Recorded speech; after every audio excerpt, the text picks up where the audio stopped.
happened to your business idea you've been dreaming about? Build Institute offers business and project planning classes for aspiring and established entrepreneurs. We'll help you launch and test your concept, provide access to capital funding, and provide one-on-one coaching and mentoring. So don't just dream about starting your business, build it with Build Institute. Classes begin February 1st. To register and for more information, visit us at www.buildinstitute.org. All right, I'd like to welcome you to this latest edition of In the Conference Room with Mark S. Lee. I enjoy doing this each and every single week. We have some of the best people in Detroit and beyond. You know that. That's why we've been doing this for so long, and I appreciate all the great feedback that we continue to get in the Conference Room with Mark S. Lee. And this week is no exception at all. I've interviewed her several times on various forms of media here in Detroit, whether it's been on radio, on television, and print. She is the president of Build Institute, Regina and Campbell, and we have a very important conversation. I want you all to hang tight and stay with us for this conversation because it's very important. Regina and Campbell, thanks for joining me in the conference room. How you doing? I'm Marcus Lee. I am wonderful. And as you can see, as you're talking, I'm smiling. I just love in the conference room all that it does for our community, informing our community. And I learn so much every time I tune in, not only by myself, but sometimes with my team and family. I learn so much, and this is such a value to community. So thank you so much for continuing. It's a distinct honor for me to do this. And I just think, I enjoy engaging people like you because it's because of people like you, you're sharing your knowledge with everybody else, not just in Detroit, but across the country as well. So thank you. It's been very interesting as we think about, Build Institute. We'll come back to the topic in a second, but it's been some very interesting news. But before we jump into that news about corporate layoffs and things of that sort, just again, give everybody an overview of Build Institute and the types of programming that you offer at a high level.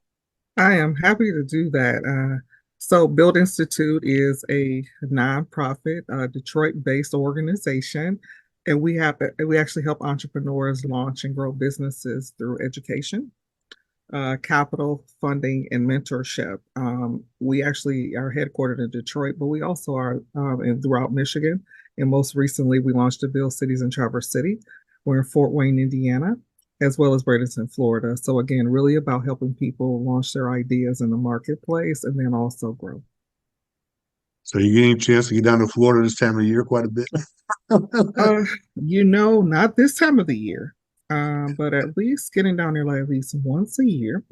And I have aspirations to make it at some point where I can spend 30 days around this time of the year in the future. I think I can figure it out. I'm not even mad at you.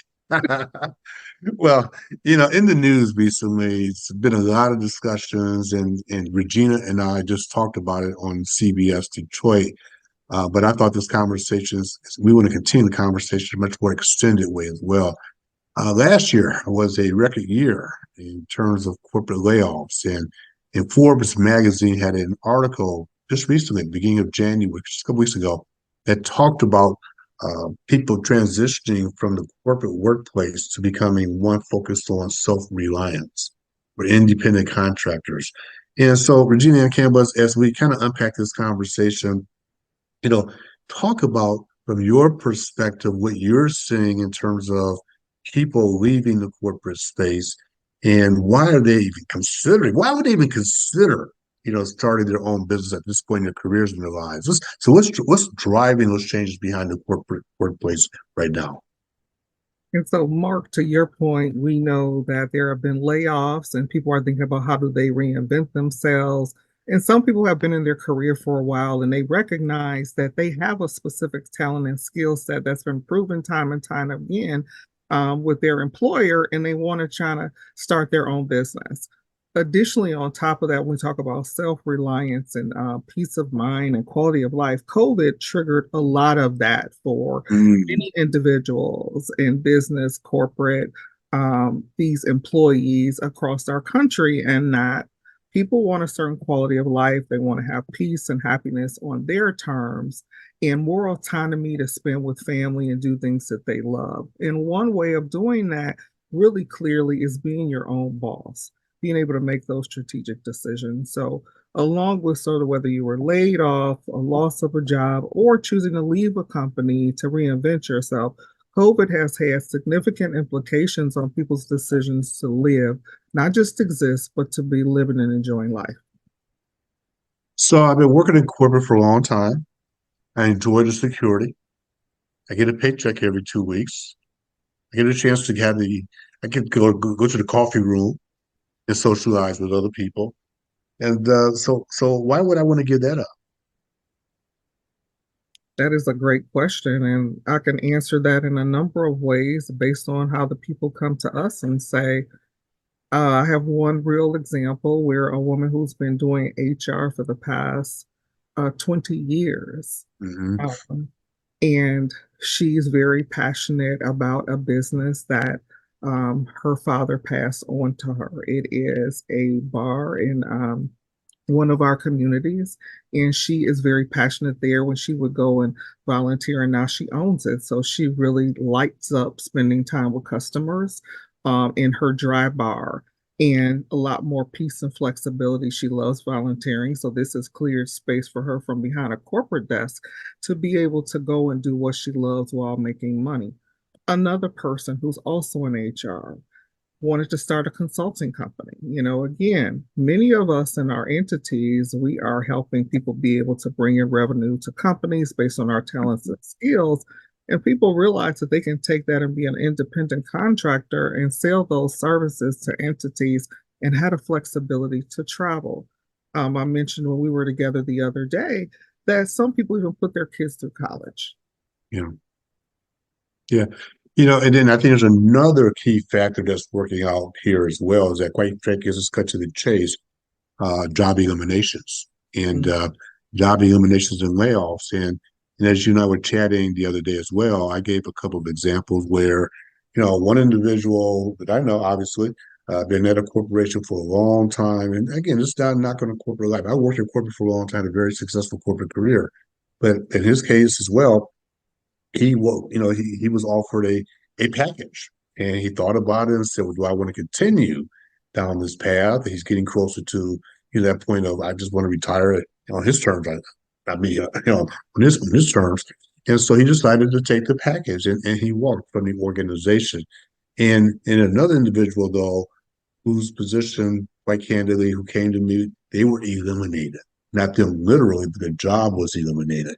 And so, based on your experience, and you see people going through these layoffs and these job eliminations, when they come to you to consider starting a business, are they panicked? What kind of mood? What is their mindset? Are they beside themselves? Are they panicked? Are they just scramble? What's their mindset when they come to Build Institute to consider starting a business? So the mindset one is I'm saying the word courageous, one, right? But when I talk with them and they come in, they're nervous, they're scared, they're like, am I making the right decision? Is this even possible? Right. So all the questions that um have to help the person realize what is possible. Like, I can't do this. Like, how would I even make this a business? So all of a sudden, this person who's been an HR executive, amazing, knowledgeable talent is questioning whether or not they have the ability to sell something that they do. And so Mm. fear, sometimes regret. If it's one, they lost a job or walked away from a job, they're like, did I make the right decision? Because that Hmm. check brings comfort, right? And so It we're does. to help them think through strategically how to start a business. We also have classes, but there are so many ways. If I'm sitting down with a person, Mark, who've been doing things for 20 years, we talk about what they did and their skills. And it's really the person behind uh, the service that happens in our companies and how they can sell that. Well, so you get your one customer and you begin to build from there. You know, Make a good point there. I think a lot of times there's that trepidation. And you and I were chatting about this the other day as well. And by the way, just last week, for example, just recently, um, Sports Illustrated announced they're laying off people. The legendary Sports Illustrated magazine they're in financial peril. They're laying off a lot of their staff, if not everybody. Wayfair, furniture people just announced they're laying off. I forget how many people, 1,300 people, I believe. I could be wrong. Don't quote me on that. And there's another major organization. So the question is, organizations that it was asked to me is what's going on? Well, the organizations have the financial pressures. They're still running a business, and they're certainly trying to appeal to stockholders, shareholders. They have to achieve a bottom line. But another reason why businesses are going through these layoffs is they don't want to carry that overhead. And as a result of that, it allows them to let these individuals go. And some, in fact, Regina and Campbell are coming back as independent contractors to the organization. And the organization, what they're saying is, Mark, I don't need to worry about your insurance now, right? You're responsible for your own taxes. So there is a benefit, there's a benefit to the independent contractor to go back in and work as an independent contractor. And then from a business standpoint, they're going to come back to say, we're cutting our costs. And oh, by the way, we don't need to worry about your benefits as well. So I think that's another factor that's driving this trend that we're seeing. Yes, indeed. I would say that in government, when I worked for like city and county government, I saw that a lot where people would retire and they would come back as independent contractors. And so that is something that is common trend. And additionally for us, we're a nonprofit. I know it's a difference. It's a tax status. We still move like a business. Many people Yes. we work with including, you've supported us previously with marketing communication. We contract folks to help us get this work done. So, an independent contractor is one of the ways that I meet with a lot of people to start. Some people say, oh, I want to get a building, I want to have an office. I say, guess what? You can be an independent contractor and have a variety of different clients that you serve. Because sometimes we think about a physical space that holds a lot of people up because one, that's overhead, that's a lot of costs and getting into that. When in real time today, you can start doing one-on-ones and hire yourself out as an independent contractor. In many organizations, nonprofits, for-profits, public sector are really utilizing independent contractors. And that's the first place I direct people to go. That's also because I think too, what people don't understand is you do have the flexibility. I worked a long time in corporate. I used to call myself a corporate geek. Believe it or not, everybody was a corporate geek. I mean, I was in the office every day. I was running meetings. I was there for 7:30 breakfast meetings. You name it. I was on airplanes constantly. I was giving presentations constantly. Right. And I had a big, beautiful, I had an office conference room suite. Right. So you left my office, you walk right into another room, goes a conference room, I had a private park. I had it all. I had all the handcuffs, the golden handcuffs. But then I think what you realize is the flexibility when you become your own boss, your own employee, your whatever you become self-reliant, you do have a lot more flexibility. And I think you hit on an important point there. A lot of times people, Regina and Campbell, think they have to have their own office space. The reality is you don't. I meet with people at local coffee shops. I meet people through Zoom like this now. I do have a home office you can tell behind me, but it allows me to keep my expenses down. But I also have mobile offices that I can go to across the city and across the region. And I think if people can begin to understand that and begin to understand the value and the benefits, that will also take away from that trepidation of starting your own business, number one. And number two, it takes away from the ego. What I learned is when I worked in corporate, I had a big title, I had the corner office. And then all of a sudden, you don't have that. There's a bruised ego involved with that. So how do you tell that person, hey, there is life, there is life beyond the corporate world? And even more, it is more life outside of the corporate world. When I think of in particular corporate offices and those spaces, you go and you interact in that space. The opportunity in entrepreneurship is you are outwardly now engaging with your customers in a Mm. variety of different places, a variety of different experiences. And that adds to quality of life. If we think about what COVID did and it kept us in place when we couldn't go and have those conversations in the coffee shop and do business in other places, what that did to us mentally, emotionally, and our well being. As outside of the office, you can do so much, see so much. You can build your brand quicker and faster because people will see you and know you. And it's all on your terms. So the trade-offs for, yes, that consistent check, right? Knowing that your health insurance is covered, even the title and the name, Mhm. it's a great trade-off to be an entrepreneur, to start your own business, determine your own customers, and do what you're passionate about and skilled with that you've been helping other companies do, it's a great trade-off. More time for yourself, more time with your family, your mental health and well-being based on your terms and where you are. And guess what? No worries about getting let go. You're already moving on That's your own right. terms. You're moving on your own terms, finding your own sales, your own customers. One of the things that struck me, a comment you made the other day, we were together, is you referenced basically having a support group, almost like an independent group of advisors. A lot of times people feel like they have to know it all and do it themselves. And I think businesses, people considering going to business, they're not exactly sure. What do I turn? Do I need to have a network of people? I got all this training and expertise in my corporate life. I can do all this myself. What do you tell that person? Well, I would like to have people just really always refer people to an example in their life, their day to day. In the first place, I would have them reflect on one is the company that they worked at. The boss didn't do everything. They had people to do that. That's why the company was successful. So being an owner of a business, you have to be able to do specific things, but you can't do everything. Even if you're dangerous enough to have knowledge in accounting, because you've done budgeting before, or even marketing, we're not an expert in everything. Yeah. So you have to make the investment in your budget to have your marketing person. You definitely need your accountant. You also need your attorney. So we work with people at Build to want to be very clear about what are some important expenses that they should plan for a successful business. And we provide that wraparound support. I don't know everything. So I've had some businesses and I have another business now. And for as many businesses that I work with, the knowledge that I have in business acumen, I still need a team around people based on the new venture or the new sale, whatever it is, and particularly marketing communications. I'm very weak at that. So what do? We hire for those experts. So again, you can do everything, but you may not get your business started. You may not sell anything because you're stuck in doing the parts of the business. So you need people around you, advisors who can help you in those areas of accounting and legal until the point where you can begin to pay people fully, whether it's below market rate or market rate. Mhm. That's awesome advice. And as we begin to wrap up, I want to segue because you have a major, I think you have a major program or you have a class upcoming, I think February the 1st, around that time period.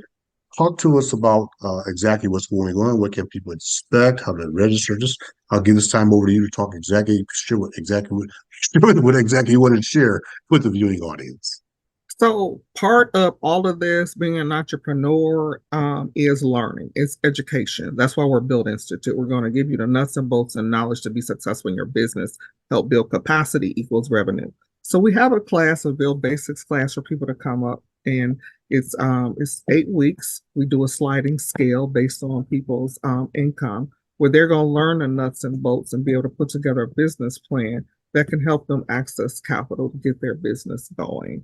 Throughout February, we have a variety of things that's going to come up to engage businesses, engage alumni, and we actually have a roundtable as well where people can come meet with experts and give any problem or opportunity that they want people to help with some strategy on. So February is going to be really, really busy with us getting going with classes, some mentorship.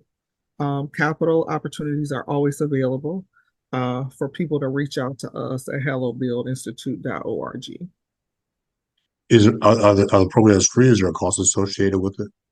So the Build Basics, there is a class associated with it. The standard fee is $350, but that's based on a sliding scale. So depending on what someone makes, they may pay $50 for the class. And since we're a nonprofit, we fundraise and supplement the overall costs.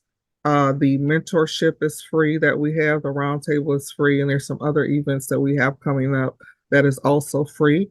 Detroit Soup, people should keep a lookout for that. If those people got new ideas and want to pitch for an idea, that's $10 to come in for that. So there's certain things that have a cost, and some things are free. And before we go, I got to say this: get a chance to go visit Build Institute. It's on the legendary site of the famed Michigan and Trumbull. If you're from Detroit, you need no other words. That's where the beloved Detroit Tigers played for over 100 years. And I would tell you, she gave me a tour. I went down there, and first of all, they have a beautiful facility. It's a wonderful co-working space. It's awesome. And they have repurposed that location phenomenally. Go down there, and that part of the city is hot. With a lot of development, a lot of entrepreneurs are going down there because of the rehabilitated train station, and Fort Town's just hot. But regardless, just go pay them a visit. And I tell you, one thing I gotta say this: when you walk in, you got this spectacular mural of Tiger Stadium. And I went in there and I said, Regina and Campbell, just take my picture right here. It was a wonderful experience because I felt like I was back at the beloved corner of Michigan Trumbull, the home of the Detroit Tigers.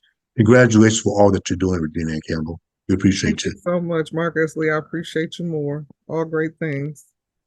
Thank you very much. And I want you all to go out, make it a great day, make it a great week. And as we know, our Detroit Lions are still playing. If you're here in Detroit, so we got to say, go Lions. Go And on. Yes, let's say go Lions, and we're all supporting you. And whenever you view this, if the Lions are still in, keep going. If you view it after the playoffs, that's okay. We're proud of the Detroit Lions. Well, make it a great day, make it a great week. This is Marcus Lee. We'll check you out next time in the conference room. Marcus Lee.